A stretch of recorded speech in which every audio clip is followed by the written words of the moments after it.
दोस्तों आज हम एक्सप्लेन करने वाले हैं हाल ही में आई सीरीज पंचायत सीजन 4 के सारे एपिसोड्स को, जिसकी डिमांड आप लोगों ने की थी। इसलिए वीडियो को अभी लाइक कर दीजिए। हम चलिए कहानी शुरू करते हैं। तो पहले सीजन 3 की थोड़ी बात कर लेते हैं ताकि सीजन 4 समझने में दिक्कत ना हो। तो सीजन 3 के एंड में सचिव जी को गुस्सा आ गया था, इसलिए उन्होंने भूषण को चाटा मार दिया, जिसके बाद वहाँ विधायक और उसके आदमियों से सचिव जी की लड़ाई हो गई और ये मामला थाना पहुँच गया था। वहीं प्रधान जी पर किसी ने गोली चलवाई थी। अब आइए जानते हैं उसके बाद क्या हुआ। अब एपिसोड 1 की शुरुआत में हम सचिव जी और उसके मौसी के लड़के को साथ में देखते हैं, जो सचिव जी से मिलने आया था। यहाँ इनकी बातों से हमें पता चलता है कि इन्हें जेल से छोड़ दिया गया है, पर उस भूषण ने एक केस कर दिया कि सचिव जी ने उस पर हाथ उठाया है। इसी कारण सचिव जी टेंशन में होते हैं कि अब इस केस से उनका करियर खराब ना हो जाए, क्योंकि उन्हें MBA करनी है और अगर वो जेल गए तो दिक्कत हो सकती है। हालांकि सचिव जी ने अपना एग्जाम दे दिया है और अब बस रिजल्ट का इंतजार कर रहे हैं। तब यहाँ सचिव जी को उनका कजन थोड़ा मोटिवेट करके वहाँ से अपने घर चला जाता है। इधर हम प्रधान जी को देखते हैं, जिनके हाथ में गोली लगी थी, इसलिए वो ज्यादातर घर पर ही रहते थे और उनका ख्याल रिंकी और मंजू देवी रखती हैं। हालांकि अभी तक ये पता नहीं चला कि प्रधान जी पर आखिर गोली किसने चलवाई थी।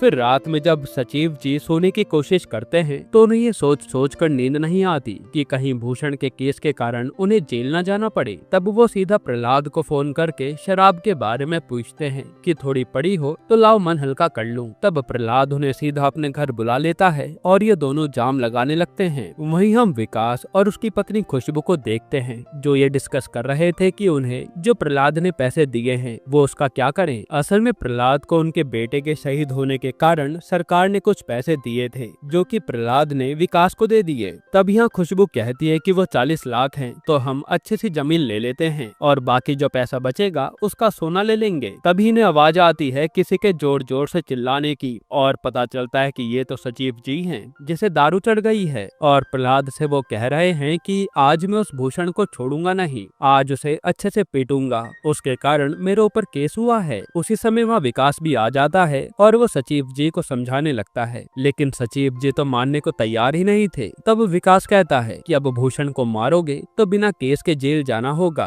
और ना जाने कितनी और धाराएं लग जाएं। ये सुनकर सचिव जी शांत हो जाते हैं। फिर वो कहते हैं कि चलो ऐसा करता हूँ, उस भूषण से माफी मांग लेता हूँ, शायद वो शांति से केस वापस ले लेगा। ये सुनकर ये लोग सीधा भूषण के घर के बाहर पहुंच जाते हैं, लेकिन प्रॉब्लम ये थी कि इतनी रात को ये लोग भूषण को बुलाएंगे कैसे। अब ये दरवाजा खटखटाने ही वाले थे कि सचिव जी गेट ताप कर जाने लगते हैं, लेकिन जल्दबाजी में वो एक गमला तोड़ देते हैं, जिसकी आवाज से क्रांति देवी और भूषण दोनों चोर चोर चिल्लाते हुए बाहर आते हैं। फिर यहाँ सचिव जी भूषण से बड़े प्यार से माफी मांगते हैं और भूषण भी सोच में पड़ जाता है कि अब क्या करूं। फिर काफी सोचने के बाद भूषण कहता है कि प्रधान जी ने हम पर केस किया है कि मैंने उन पर गोली चलवाई है। अगर प्रधान जी मेरे ऊपर से केस वापस ले लेंगे तो मैं भी अपना केस वापस ले लूंगा। जो सुनकर सचिव जी टेंशन में आ जाते हैं कि मैं प्रधान जी से इस बारे में बात कैसे करूंगा। खैर अब अगले दिन प्रहलाद और विकास सचिव जी के तरफ से प्रधान जी से केस वापस लेने के लिए कहते हैं, तो प्रधान जी भी मान जाते हैं कि हम केस वापस ले लेंगे, लेकिन सचिव जी को दिक्कत नहीं होनी चाहिए। वहीं हम देख पाते हैं कि रिंकी और सचिव जी की लव स्टोरी भी अच्छी चल रही है। इधर विधायक एक आदमी को पीट रहा होता है कि बताओ किसने उस प्रधान पर गोली चलाई और उसने मेरा नाम फंसा दिया है। यानी प्रधान ने गोली नहीं चलवाई थी और उसे भी अपना नाम क्लियर करवाना था, क्योंकि प्रधान ने भूषण के साथ साथ उस पर भी केस कर दिया था। तभी वह भूषण विधायक को आकर बताता है कि वो प्रधान जी मेरे ऊपर से केस वापस लेने वाले हैं। इस पर विधायक कहता है कि उससे कहो कि हमारे ऊपर से भी केस वापस ले ले, वरना तुम्हारे साथ अच्छा नहीं होगा।